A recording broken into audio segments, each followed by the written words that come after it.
A nova pesquisa Datafolha revela que o presidente Lula continua liderando a maioria das simulações de cenários para o primeiro turno das eleições presidenciais de 2026, embora tenha perdido força em projeções para um segundo turno. Repórter André Anelli tem os detalhes desses cenários para a gente. No primeiro cenário, Lula e Jair Bolsonaro estariam empatados tecnicamente pela margem de erro. Lula aparece com 36% e Bolsonaro com 35%. O governador Ratinho Júnior tem 7%. Romeu Zema e Ronaldo Caiado têm 5% de intenções cada. Brancos, nulos e nenhum voto somam 10%. Não sabem, são 2%. No cenário com Tarcísio de Freitas, Lula consegue 37% contra 21% que seriam conquistados pelo atual governador de São Paulo. Ratinho Júnior tem 11%, Romeu Zema e Ronaldo Caiado têm 6% de intenções cada um. Brancos, nulos e nenhum voto somam 15%. Não sabem, são 4%. Já num eventual segundo turno contra Bolsonaro e Tarcísio, Lula aparece tecnicamente empatado. No cenário contra a ex-primeira-dama Michele Bolsonaro, Lula vence por 37% a 26%. Ratinho Júnior tem 9%, Romeu Zema tem 6% e Ronaldo Caiado tem 7%. Brancos, nulos e nenhum voto somam 11%. Não sabem, são 3%.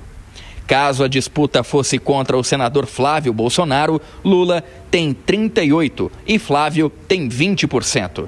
Ratinho Júnior tem 12% e Ronaldo Caiado 11%.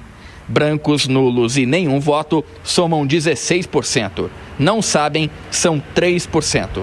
No último cenário, o deputado Eduardo Bolsonaro, irmão de Flávio, também aparece com 20% das intenções de voto. Lula ficaria com 37%. Ratinho Júnior tem 11%. Romeu Zema tem 8% e Ronaldo Caiado tem 7%. Brancos, nulos e nenhum voto somam 14%. Não sabem, são 3%. Em uma eventual disputa de primeiro turno na qual o ministro Fernando Haddad seria candidato, ele teria 23% dos votos, contra 37% de Jair Bolsonaro. O governador Ratinho Júnior tem 9%, Romeu Zema tem 6% e Ronaldo Caiado 5%. Brancos, nulos e nenhum voto somam 17%. Não sabem, são 3%.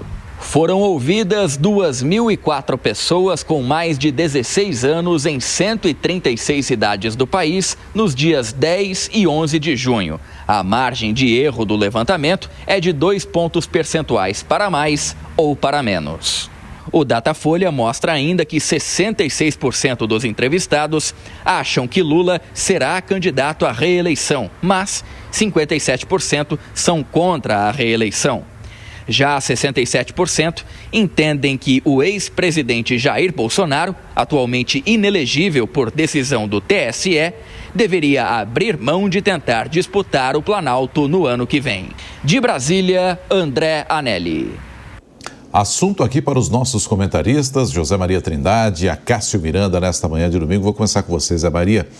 Qual é o raio-x que a gente pode fazer dessa mais recente pesquisa, à medida em que agora elas vão se avolumar e teremos certamente esse tipo de apanhado, de recorte, de uma maneira mais frequente, Zé? Né? É uma ciência de cálculos autoriais e mostra exatamente o momento, um retrato. E vem confirmando esse processo de pesquisas, né, de que o país continua dividido, com uma pequena diferença ali entre Lula e Bolsonaro. São os dois grandes eleitores.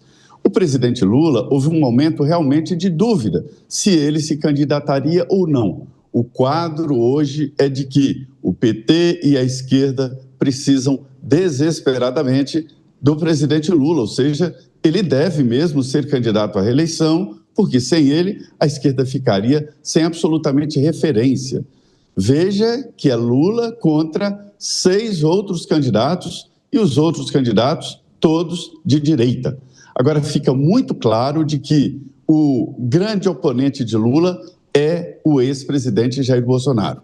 Ele está inelegível, mas a tendência de um Bolsonaro na chapa contra Lula é muito grande, Porque as pesquisas mostram, embora existam algumas variações, de que o grande eleitor será Jair Bolsonaro, estando ele pessoalmente ou através de um parente, né? A gente vê aí claramente que a Michele Bolsonaro se dá muito melhor do que os filhos. Eu antecipei aqui que estavam sendo feitos testes com os filhos do ex-presidente Jair Bolsonaro. O PL está fazendo isso em pesquisas não divulgadas, exatamente para medir a situação, e isso vai acontecer, essa decisão será tomada no ano que vem.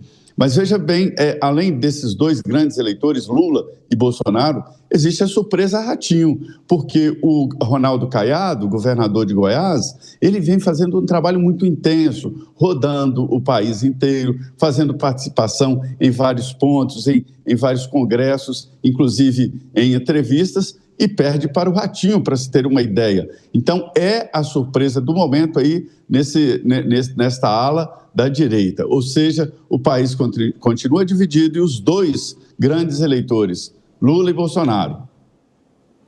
Cássio Miranda, esse cenário colocado pelo Zé é importante, ele fala sobre uma possível presença do ex-presidente Jair Bolsonaro, mas se o ex-presidente não tiver e os eleitores bolsonaristas se dividirem ali entre vários players da direita, recentemente Romeu Zema falou, por exemplo, que ele acredita em 3 ou 4 players na eleição. Como que pode ficar esse cenário mais favorável ao presidente Lula?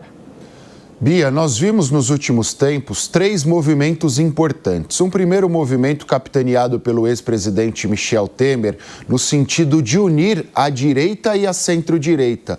Montar um chapão, onde todos estes candidatos, obviamente, não estariam presentes, mas de uma forma ou de outra estariam apoiando essa chapa de centro-direita contra o presidente Lula. Foi um movimento que ganhou força num primeiro momento, mas dada a distância do período eleitoral e dada a possibilidade de todos estes envolvidos se viabilizarem de uma forma ou outra, ele foi mantido para um segundo momento. Há outro movimento no sentido de todos estes saírem separados da forma como colocado na pesquisa, e aquele que estiver melhor colocado em 2026, aquele que se viabilizar no segundo turno contra o presidente Lula, seria apoiado pelos demais. É um movimento racional, porque todos teriam a possibilidade de trabalhar, mas é um movimento que também pode gerar 2 fatores. Primeiro, o presidente Lula chegar mais forte no segundo turno, e aí não há margem para buscá-lo, aquilo que os analistas de dados eleitorais chamam de jacaré abrir a boca, quando você não tem mais número para buscar o primeiro colocado, e também um eventual desgaste nos conflitos entre esses candidatos da centro-direita no primeiro turno, que faria com um apoio de um para o outro talvez não tão evidente, talvez não tão forte no segundo turno. E há um terceiro movimento que, no meu entendimento, é o mais racional, que é uma chapa apoiada por Bolsonaro, tendo como cabeça de chapa Tarcísio de Freitas e o vice ou a vice alguém com o sobrenome Bolsonaro, seja a Michele, seja Eduardo Bolsonaro. Inclusive, alguns jornais na sexta-feira falaram sobre uma sinalização nesse sentido por parte do ex-presidente. Nós sabemos que o ex-presidente Jair Bolsonaro não é tão estável em termos de leitura política, então o desenho de hoje não necessariamente será o desenho de amanhã. Para encerrar, esse cenário aberto na direita não condiz com o cenário da esquerda. A esquerda hoje está consolidada no presidente Lula, até porque não há outro player na esquerda que se viabilize minimamente. Então nós teremos em 2026 uma única certeza, um cenário polarizado no primeiro e no segundo turno.